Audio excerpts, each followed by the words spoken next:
Forgotten username recovery failed on Finbox Fix. If you're struggling to recover your Finbox username, you're not alone. Most people get this wrong because they assume Finbox still relies on traditional usernames. The surprising truth is that Finbox primarily uses your registered email for login, which is why the old forgot username process often fails. Here's how to fix it step by step.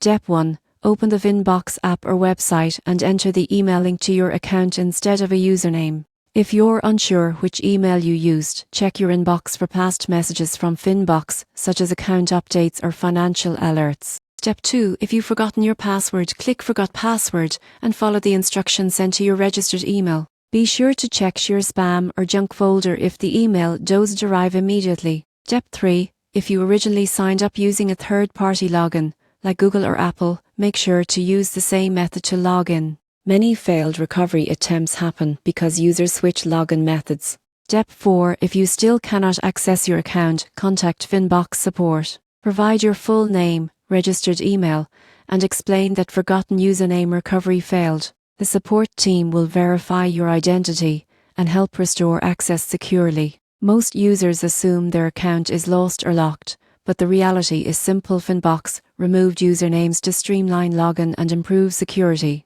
So don't worry, your account and financial information are safe. Use your registered email, reset your password if needed, and you'll be back on Finbox managing your finances in no time.